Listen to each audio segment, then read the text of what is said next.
하나님의 말씀 저희도 함께 찾아보기 원하는데요. 시편 23편 1절에서 6절 말씀까지입니다. 여호와는 나의 목자시니 내게 부족함이 없으리로다. 그가 나를 푸른 풀밭에 누이시며 쉴 만한 물가로 인도하시는도다. 내 영혼을 소생시키시고 자기 이름을 위하여 의의 길로 인도하시는도다. 내가 사망의 음침한 골짜기로 다닐지라도 해를 두려워하지 않을 것은 주께서 나와 함께 하심이라. 주의 지팡이와 막대기가 나를 안위하시나이다.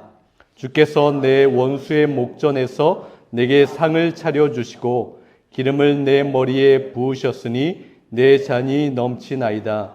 내 평생의 선하심과 인자하심이 반드시 나를 따르리니 내가 여호와의 집에 영원히 살리로다. 이상한 변호사 우영우라는 드라마가 있습니다. 주인공은 자폐증 장애를 앓고 있어요. 우여곡절 끝에 로펌에 들어가서 일을 시작하게 되었는데요. 같이 일하는 동료 중에 아주 못된 사람이 있었습니다. 일부러 골탕을 먹이기도 하고 잘못하지도 않았는데 비난을 하는 거예요. 어느 날 주인공을 비웃던 이 사람이 그 사람에게 이렇게 이야기해요. 당신은 어떤 사람인지 아세요? 당신은 우당탕탕 우영우입니다. 라고 그렇게 비난을 하는 거예요. 아무래도 장애가 있다 보니까 비장애인이 볼 때 우스꽝스러운 모습이나 그런 행동이 있었던 것 같아요. 이 소리를 듣고 화가 난 주인공이 반격을 하는 것이죠. 당신은 권모술수 권민우예요. 당신의 이름을 가장 확실하게 드러낼 수 있는 게 권모술수예요. 당신은 어떤 방법이나 어떤 수단을 써서 당신이 원하는 것을 이루는 사람이잖아요. 라고 그렇게 다툼을 하는 거예요. 그렇게 한바탕 소동이 일어난 다음에 이 주인공이 최수연이라는 사람과 동료와 또 식사를 하는 장면이 있습니다. 이 최수연이라는 사람은 이 우영우라는 사람과 학교 동기였어요. 식탁 앞에서 그 최수연이라는 사람이 이렇게 물어봐요. 아까 권민우라는 사람과 싸웠다면서 권모술수라고 쏘아 붙였다고? 이제는 서로 별명을 붙여줄 정도로 그렇게 미운 정, 고운 정 다 들었나 봐 라고 그렇게 이야기하면서 그러면 나는 어떤 사람이야? 네가 볼 때 나는 어떤 사람 같아? 장난처럼 그렇게 말을 시작했어요. 나도 그런 것 좀 만들어줘 라고 하면서 먼저 이렇게 말하는 거예요. 네가 볼 때 나는 어때? 최광동안 최수연 어때?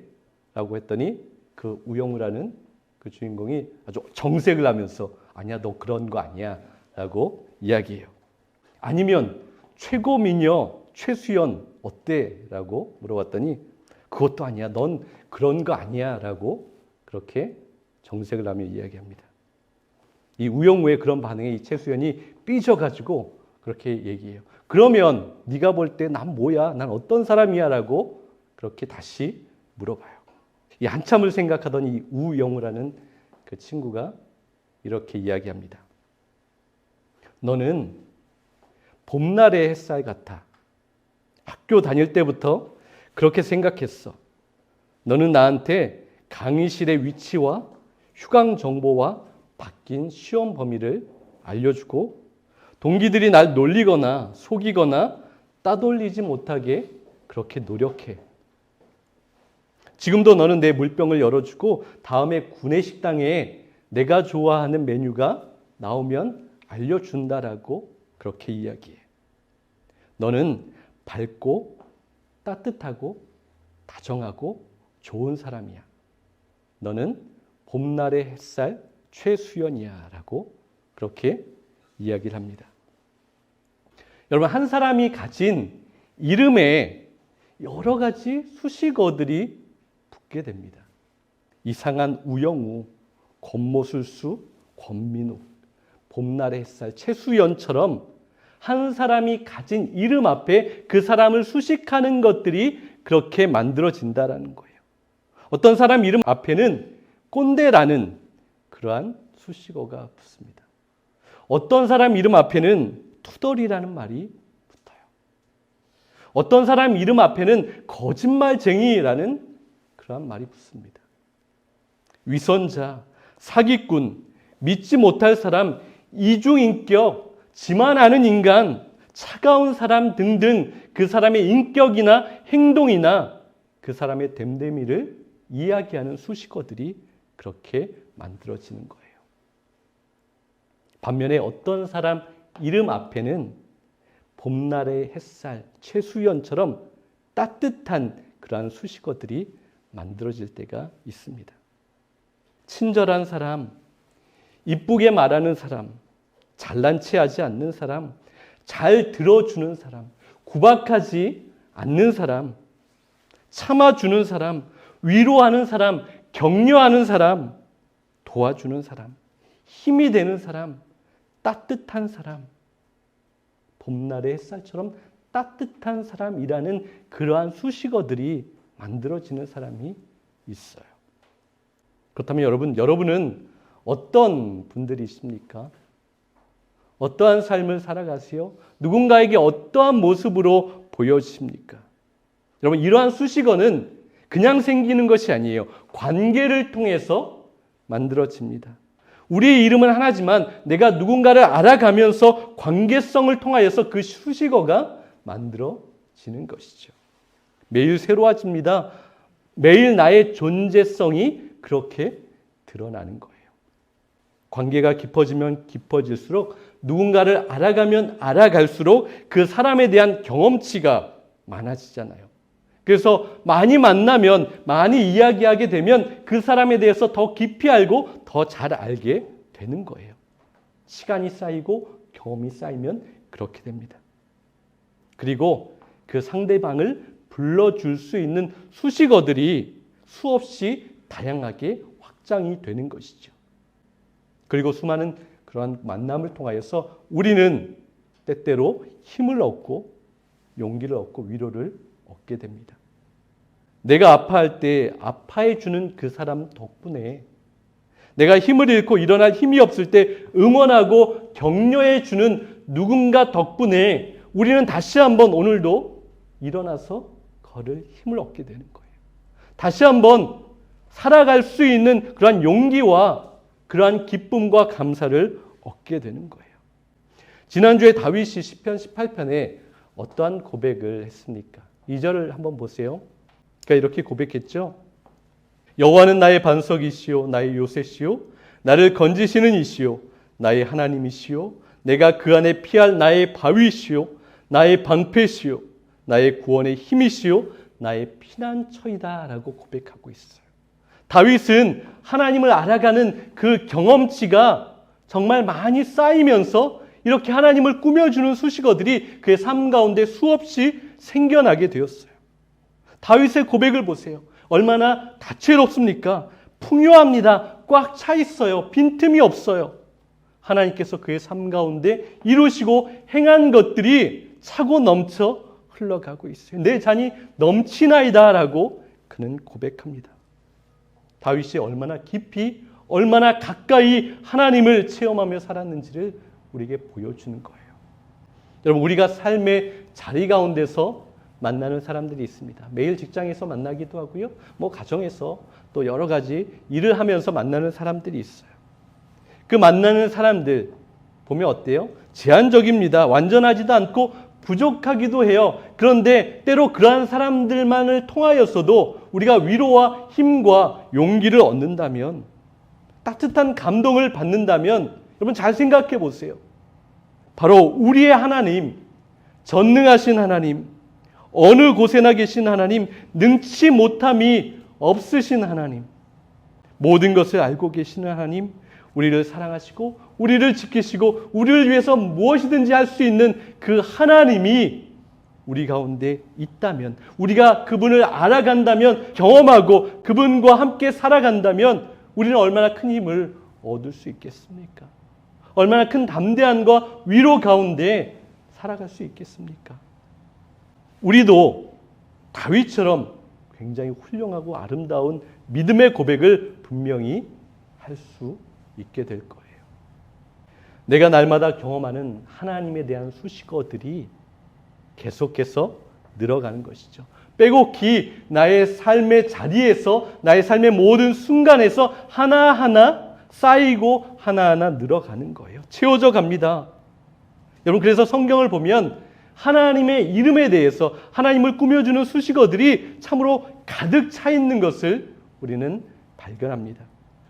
하나님의 속성과 하나님의 특징과 하나님의 성품과 하나님께서 어떻게 행하시는 것들을 아주 자세하게 기록해 두었어요.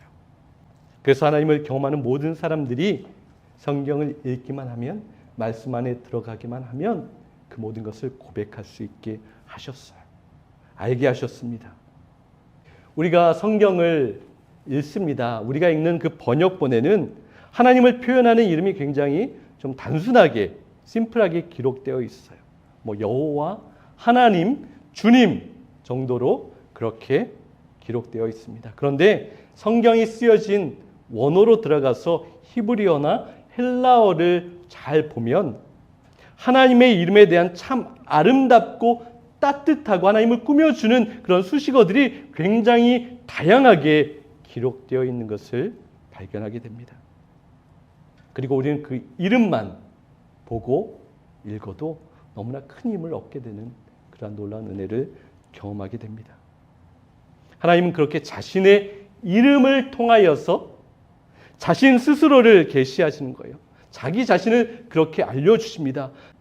그래서 성경에서도 하나님의 이름의 신비와 능력에 대해서 이렇게 기록하고 있어요. 잠언 18장 10절을 보세요. 여호와의 이름은 견고한 성루이므로, 성벽이므로 의인은 그리로 달려가서 안전함을 얻는다.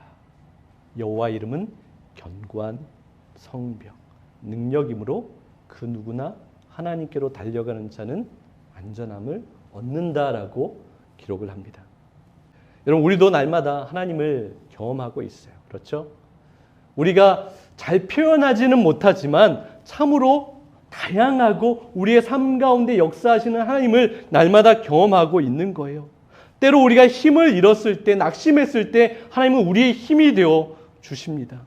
두렵고 불안하고 떨릴 때 우리의 의지가 되어주시고 우리를 안전하게 받쳐주시는 요새와 피난처가 되어주신다라고 말씀하십니다. 우리가 아플 때 치료해 주십니다. 우리가 외로울 때 친구가 되어주세요.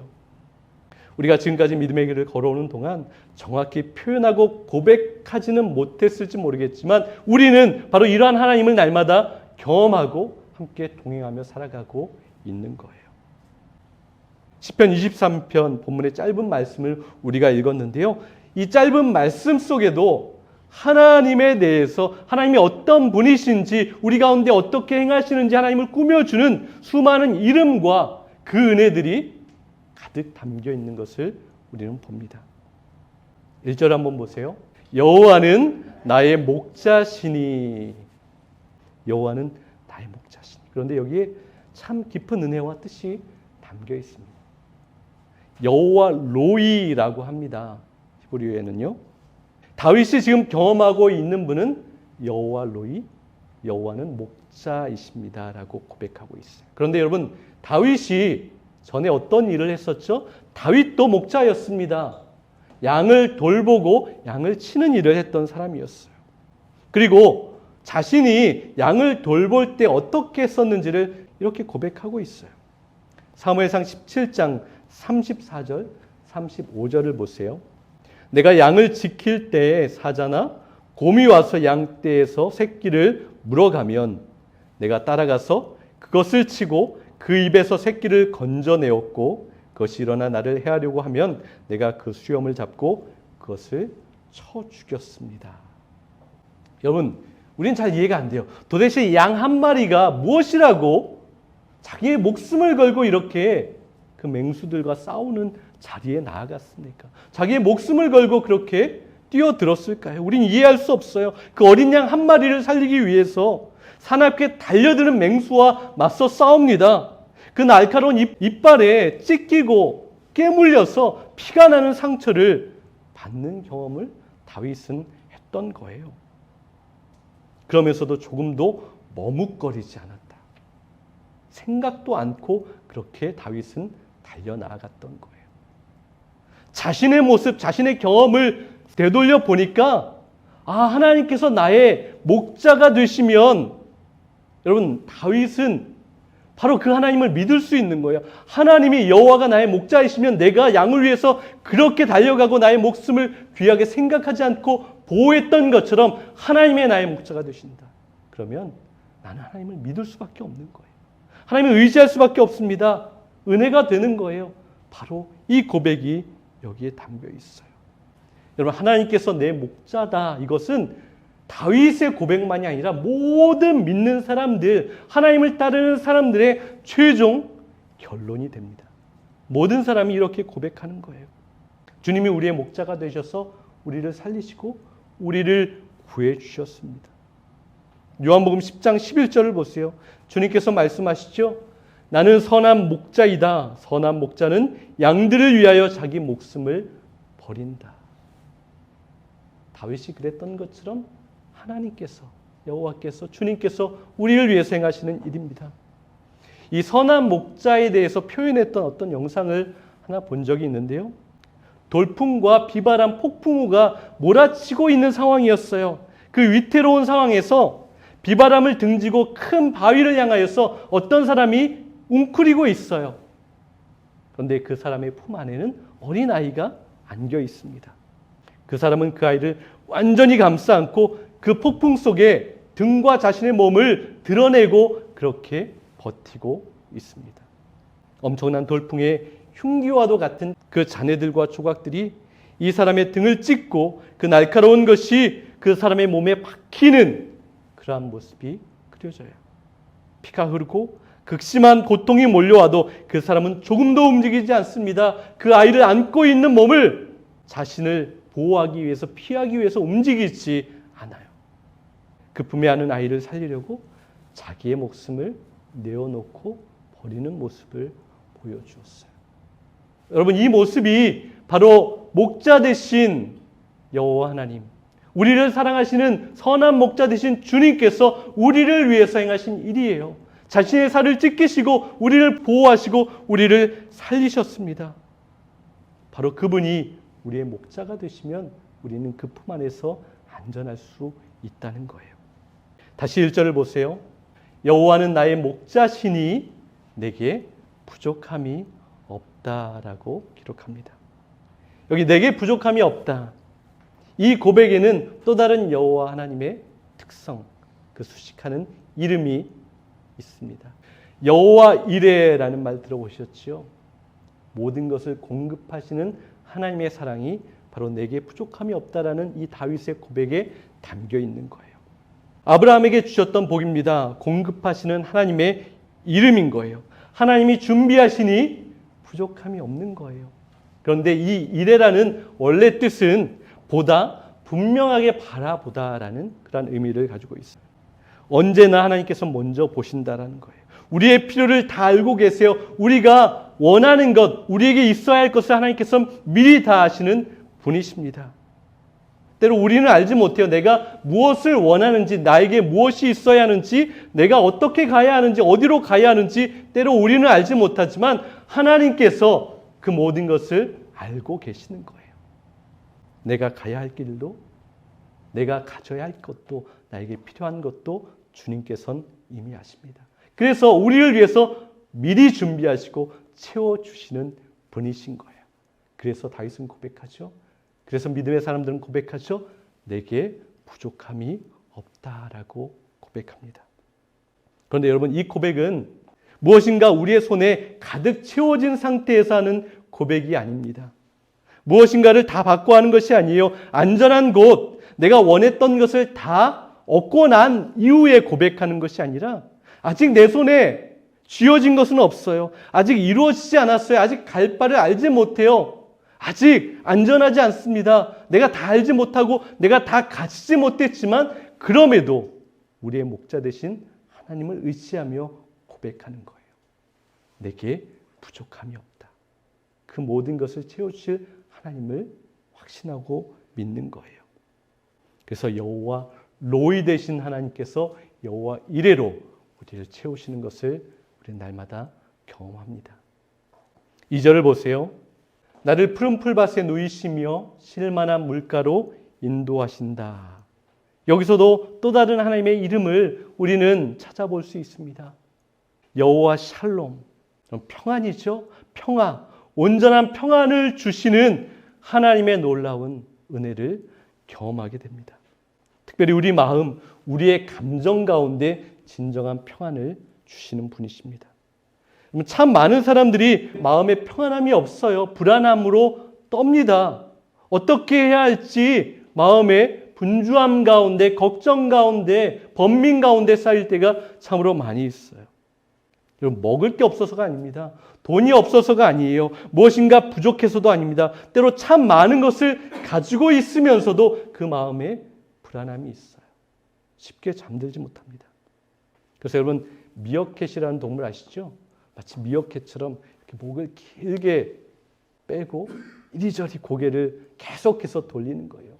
눈빛을 계속해서 흔들리며 불안한 마음으로 인상을 찌푸리며 마음의 평안함이 없이, 감사함이 없이 그렇게 살아가는 사람이 참으로 많이 있어요. 그런데 다윗은 여호와 샬롬, 평안을 주시는 하나님을 그의 삶 가운데 경험합니다. 양은 쉽게 눕지 않는 동물입니다. 초식 동물들은 불안감을 가지고 있어요. 자신들을 공격하는 육식 동물이나 여러 가지 환경들에 굉장히 예민해서 웬만하면 쉽게 눕지 않습니다.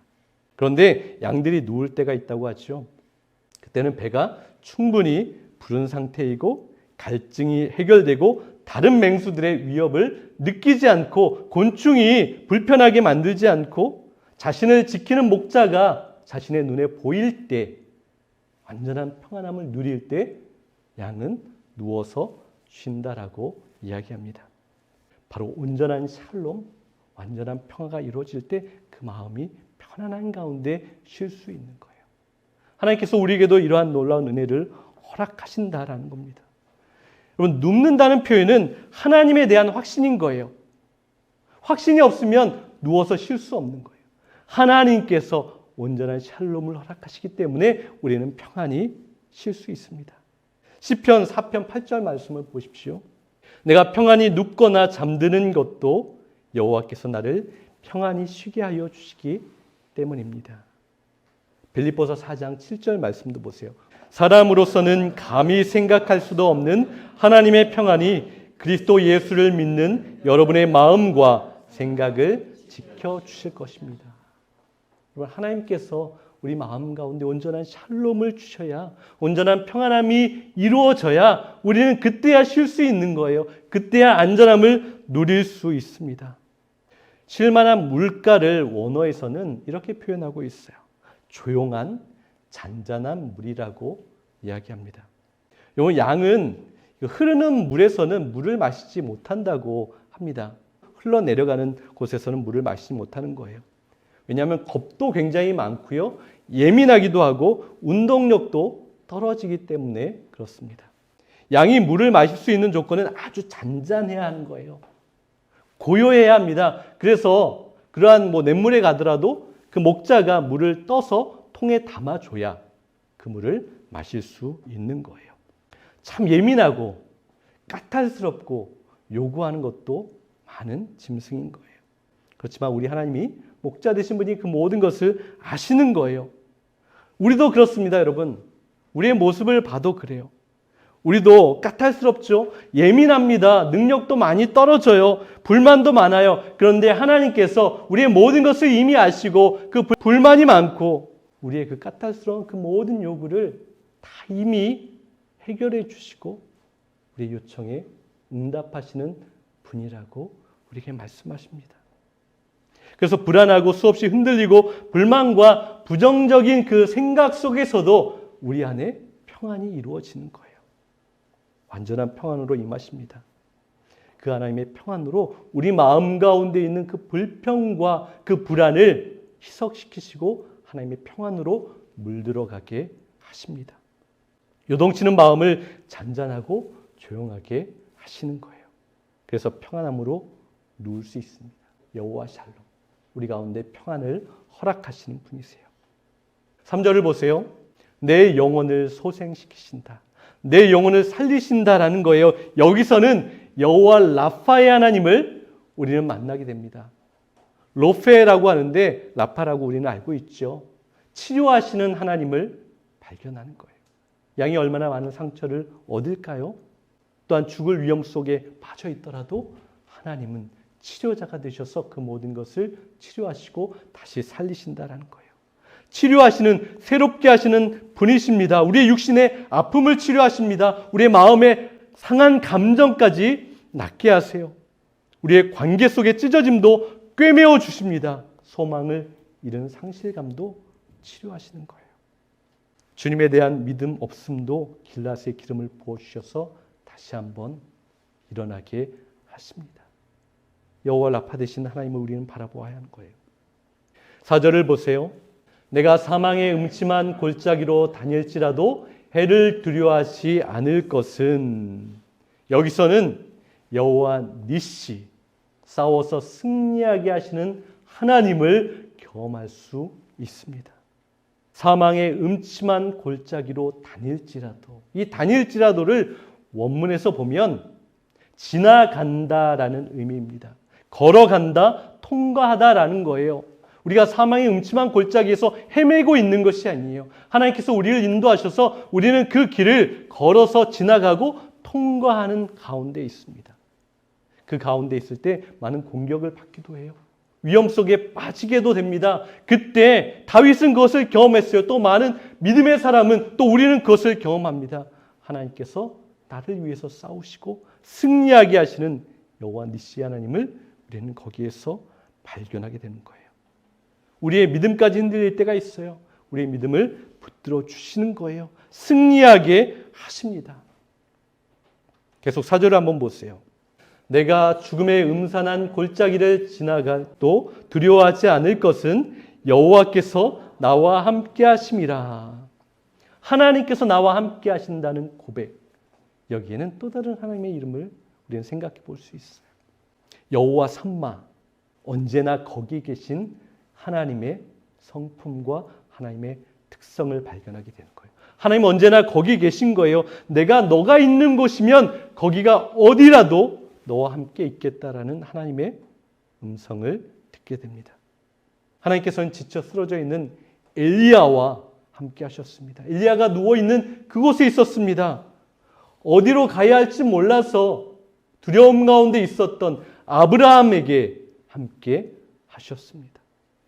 왕 앞으로 들어가기 직전에 살지 죽을지 알지 못하는, 그렇게 떨고 있는 에스더와 그때 그곳에서 함께 계셨어요. 지중해를 지나는 배 위에서 폭풍우가 몰아쳐서 배가 깨어지는 그 상황 가운데 하나님께서 바울과 그곳에서 함께 하셨습니다. 하나님께서는 항상 그곳에 계신 분이세요. 하나님을 경외하고 사랑하고 믿고 따르기를 원하는 사람들과 언제나 함께 하세요. 출애굽기 3장 12절을 보세요. 하나님이 이르시되 내가 반드시 너와 함께 있으리라. 마태복음 28장 20절을 보세요. 보아라, 내가 세상 끝날까지 항상 너희와 함께 있을 것이다. 여러분, 두려워하지 마세요. 소망 없는 자같이 낙심하지 마세요. 우리 하나님께서, 여호와 삼마 되시는 하나님께서 우리가 있는 곳이 어디든지 우리와 함께 세상 끝날까지 동행하시고 지키시고 보호하신다고 약속해 주셨습니다. 주의 지팡이와 막대기가 우리를 지키시고 인도하시는 거예요. 우리가 가는 길을 견고하게 하십니다. 우리가 가진 번역본에 보면 계속해서 다윗이 고백하죠. 하나님, 주님, 3인칭으로만 표현되는 것 같아요. 그런데 원문을 보면 1절에서 3절까지는 맞습니다. 3인칭으로 표현되어 하나님, 그라는 표현으로 3인칭으로 표현됩니다. 그런데 4절부터 하나님을 부르는 다윗의 고백이 2인칭으로 바뀌게 됩니다. 하나님을 너, 당신, 친밀감, 더욱더 깊이 있는 관계로서 들어가고 있는 거예요. 그래서 원문대로 표현하면 이런 표현이 될 것 같아요. 내가 비록 죽음의 그늘 골짜기로 지날 때에도 당신이 나와 함께 하십니다. 당신이 나를 지켜주시니 나는 두렵지 않습니다. 당신이 내게 기름 부으시니 내 잔이 넘칩니다. 내가 당신의 집에 영원히 살겠습니다. 점점 시간이 지나면서 하나님을 알아가는 그 깊이가 깊어집니다. 하나님을 더욱더 가깝게 사랑하게 되는 거예요. 예전에는 좀 더 거리가 있었는데 매일매일 살아가는 그 모든 삶의 자리 가운데 하나님을 더욱더 가까이 친밀하게 느끼고 경험하게 됩니다. 여러분, 바로 우리에게도 이러한 놀라운 은혜가 있어야 되는 거예요. 하나님 우리와 멀리 떨어져 계신 분이 아니에요. 우리와 친밀하게 당신으로 고백할 수 있는 그런 아름다운 교제의 모습이 나타나야 하는 거예요. 그래서 우리는 다시 힘을 낼 수 있는 거예요. 1대1로 독대해서 우리가 주님께 이야기하고 주님께서 내가 너를 지켜줄게 라는 그 이야기를 들으면 다시 힘을 내고 다시 일어날 수 있습니다. 여러분, 우리의 힘이 되신 하나님, 하나님은 나의 힘이라는 또 다른 원어의 표현이 있어요. 그것은 엘 기보르라는 그러한 말입니다.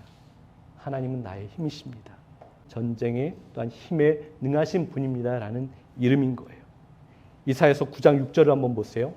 이는 한 아기가 우리에게 낳았고 한 아들을 우리에게 주신 바 되었는데 그는 어깨에는 정사를 메었고 그의 이름은 기묘자라 모사라 전능하신 하나님이라 영존하시는 아버지라 평강의 왕이라 할 것임이라. 여기에서 전능하신 하나님이 바로 엘 기보르라는 단어로 쓰여졌어요. 그 뜻이 하나님은 나의 힘이시다. 하나님은 힘이라고 표현하고 있는 거예요. 바로 하나님이 저와 여러분의 힘이 되어 주신다라고 약속하셨어요. 예수님이 이 땅에 오셔서 우리를 위해서 그렇게 놀라운 능력으로 우리 가운데 함께 하셨습니다. 우리의 힘이 되시는 거예요. 그 이름에 능력이 있습니다. 그 이름이 우리를 다시 한번 일어나게 하는 거예요. 그래서 사도행전 3장에 보면 베드로와 요한이 성전 미문에 앉아 있었던 일어나지 못했던 그 사람에게 예수의 이름의 능력으로 내가 명하노니 일어나라라고 했을 때 그 발과 그 발목에 힘을 얻어서 그 사람이 일어나서 뛰고 하나님을 찬양하고 하나님 앞에 영광을 올려드렸다라고 이야기하고 있습니다. 하나님의 이름, 주님의 이름에는 이러한 능력이 있는 거예요.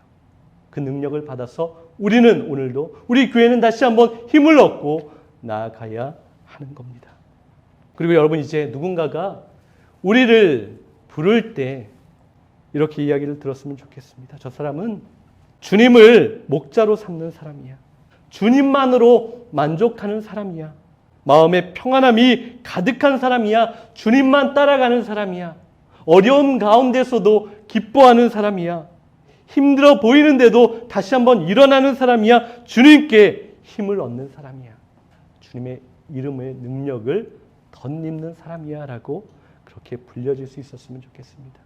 또 더 나아가서 저 사람은 착한 사람이야. 믿을 만한 사람이야. 겸손한 사람이야. 걱정해 주는 사람이야. 힘이 되는 사람이야. 따뜻한 사람이야 라고 이러한 인정을 받는 우리가 될 수 있었으면 참 좋겠습니다. 사랑하는 여러분, 한 주간 하나님의 은혜와 사랑을 뜨겁게 느끼고 하나님의 이름을 경험하는 그러한 우리가 되었으면 좋겠습니다. 그래서 다시 한번 일어나서 내 삶의 주변에 많은 사람들에게 이러한 삶을 전하고 하나님을 바라보는 저와 여러분 될 수 있기를 간절히 소망합니다.